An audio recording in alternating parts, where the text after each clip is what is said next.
ويا هو عم ده ما بيعملوا الغلط وما حدش بيعمل حاجه. هو يعني هو مش محتاج تاخدني، اعمل غلط يا سيدي وما حدش هيحاسبك والله. هو في وخاصة حد، ان انت هو انت في حد معكش. بيحاسب حد في الكوره يا لا حسن؟ لا، للاسف هو للاسف في حد محدش بيحاسب؟ بيحاسب. الناس صرفت ملايين وما حدش قال لهم انتوا صرفتوها ليه؟ وهو جابوا ده. بيجيبوا لعيبه مضروبين وما حدش بيقول لهم انتوا بتجيبوا لعيبه مضروبين ليه؟ والعمليه يعني ماشيه كل سنه وانت طيب. احنا خلينا نتكلم بصراحة، في الفترة اللي فاتت هناك كثير من الاخطاء والسلبيات داخل النادي الاهلي.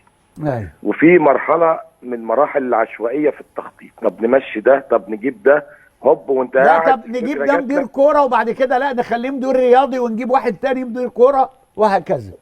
تقصد بالمركزيه هو ان الكابتن محمود الخطيب هو صاحب القرار؟ في كل حاجة، لأنهم أقنعوه في الفترة الأخيرة أنت لازم تعيش في عباءة صالح سليم، لازم الكابتن راح الكابتن جه. ده قصه بقت وفاكرين ما هو كتر ما هو يا استاذ حسن، ان كتر ما انت بتعمل بقى صفحات فيك وام طلال وابو عوف ومش عارف العقرب والحوت واي والنسر كلام، الأهلاوي اسماء اي والصقر كلام الأحمر والحاجات دي كلها.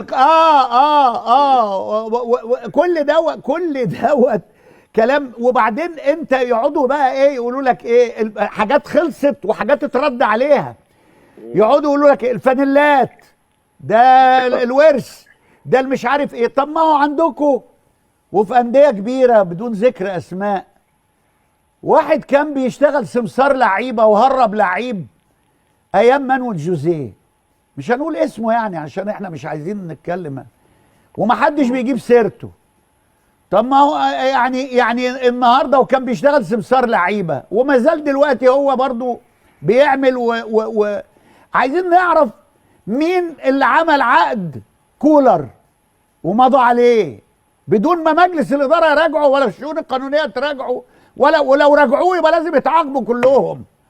اللي يخلي كولر وقاعد في بيته دلوقتي بياخد مرتبه كامل. الكلام دوت احنا مش عايزين يعني اللجان خلاص دورك بقى ريحتكم وحشه. نعم. المشكله يا كابتن مجدي ان الناس دي مش فاهمه ان مثلا لما يجي قيمه زي الكابتن مجدي عبد الغني اللي هو تاريخ في النادي الاهلي وبنادي الاهلي ده غصب عنه، بيبقى ده غصب عن اللي في اللجنه، ده غصب عن عين اهله كمان مش عنه هو لوحده. بالظبط. فما بيقدرش قيمه الشخص قدر ما بيقدر قيمه المغزى اللي هو طالع. وده ازاي بقى ان مجلس اداره النادي الاهلي برئاسه الكابتن محمود الخطيب ما يوقفش المهزله دي؟ ازاي بقى يسمح بالتطاول على ناس الكابتن الخطيب نفسه كان بيجوا يحضنهم لما بيجيبوا جوان؟ لا اله الا الله. مش عارف لانهم صغار فهم لقوا نفسهم فجأة معاهم قد كده وبيستفيدوا. طب ده يضيعوه ليه؟ يضيعوه ازاي؟ من غير بقى ما حد بيحاسب بقى ولا حد بيقول انت اديت ده ليه كده واديت ده ليه كده واديت ده، ما فيش. براحتك، ادي براحتك يا عم، ما حدش هيحاسبك انت يعني. ما بقى القايمه الخناقه فين؟ خالد مرتجي عايز يبقى النائب ومش عارف مين عايز يبقى انا يعني ما عنديش خلفيه في الحقيقه. دايما بتكون في المناصب الكبيره، الخناقه دايما بتكون على المناصب الكبيره، والمستفيدين طبعا عايزين التركيبه تفضل زي ما هي، مش عايزين حاجه تتغير عشان يفضلوا مسيطرين على رئيس مجلس الاداره. وجود سيد عبد الحفيظ في النادي كان لايه بالظبط؟ مره يقول لك ده هيخش مجلس اداره ومره يقول لك ده هيبقى مشرف على كره القدم في النادي كلها، كره القدم يعني كفريق اول وفريق تاني. بس انا ما اعتقدش في وجود الكابتن خطيب ممكن سيد عبد الحفيظ يبقى مشرف يعني على الفريق الاول بالذات. والفريق الاول يعني الكابتن خطيب في عز ما هو تعبان راح وقال لهم دي مبادئ النادي الاهلي. انا ما اعرفش بس صوت الكابتن خطيب كان واضح جدا.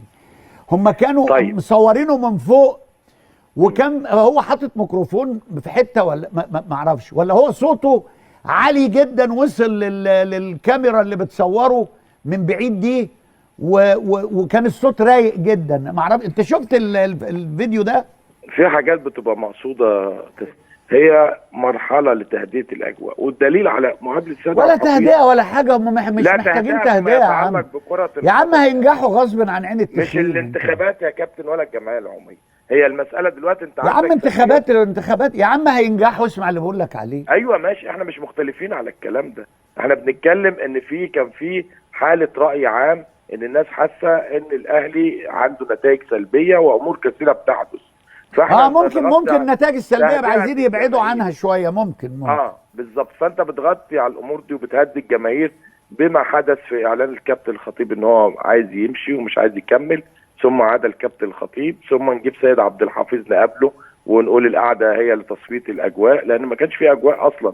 ده سيد عبد الحفيظ نفسه مع احترامي ليه، اما جه الناس سالوه هتدخل الانتخابات قال لهم استاذن صاحب البيت. فاذا وصف الكابتن الخطيب او يروق ان هو صاحب البيت، فبالتالي الكل بيمشي تحت ما يراه الكابتن محمود الخطيب، وده تصريح كان شهير جدا وواضح جدا. سؤال او لا، خلصوا على حسام غالي ولا لسه؟ تم الانتهاء من المشروع. تم الانتهاء. هم مين اللي خلصوا على حسام غالي يا مجدي عبد الغني؟ حسام غالي هو اللي خلص على نفسه، هو اللي خلص على نفسه وعمل في نفسه كده لما بقى شبهك، لما بقى مش شبه النادي الاهلي، لما بقى يطلع اسرار النادي الاهلي. من امتى عندنا عضو مجلس اداره بيطلع يقول كلام على مجلس الاداره في وقت حساس زي ده؟ حسام غالي هو السبب في اللي حصل له. حسام غالي هو اللي خلى 70 مليون اهلاوي يقفلوا من ناحيته ومش عاوزينه يمثل النادي الاهلي بعد كده.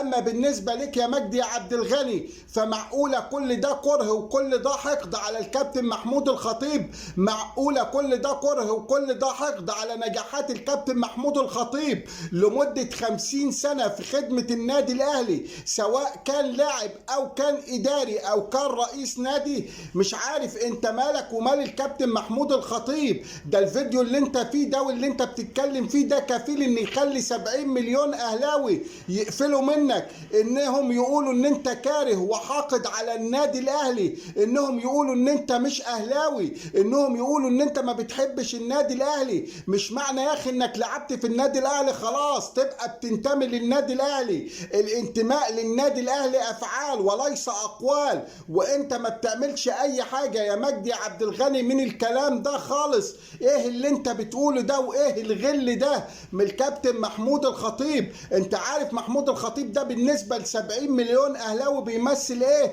هو هرم النادي الاهلي، زي الثلاث اهرامات بتوع مصر كده. محمود الخطيب هو الهرم بتاعنا كنادي الاهلي. محمود الخطيب مش منصب اللي هيعليه، مش منصب اللي هيكبره. محمود الخطيب بسم الله ما شاء الله واخد قبول رباني من الناس، كل الناس بتحبه وكل الناس بتعشقه، سواء بقى رئيس نادي الاهلي او ما بقاش رئيس نادي الاهلي. هو رمز للنادي الاهلي، هو رمز لكل نجاح حققه النادي الاهلي. بطولات الكابتن محمود الخطيب، انجازات الكابتن محمود الخطيب هي اللي بتتكلم عنه. نختلفوا معاه في لاعب، نختلفوا معاه في مدرب، نختلفوا معاه في اي حاجه، دي كوره وبتحصل، انما عمرنا ما اختلفنا على الكابتن محمود الخطيب كرئيس للنادي الاهلي وكان نجاحات الكابتن محمود الخطيب. ومش عاوزين يقعد 4 سنين جايين او 5، احنا عاوزين يقعد 100 سنه، ربنا يديله الصحه. فخر ونور وشرف لنا باخلاصه بانتمائه بولائه بمحافظته على هويه النادي الاهلي سنوات وسنوات.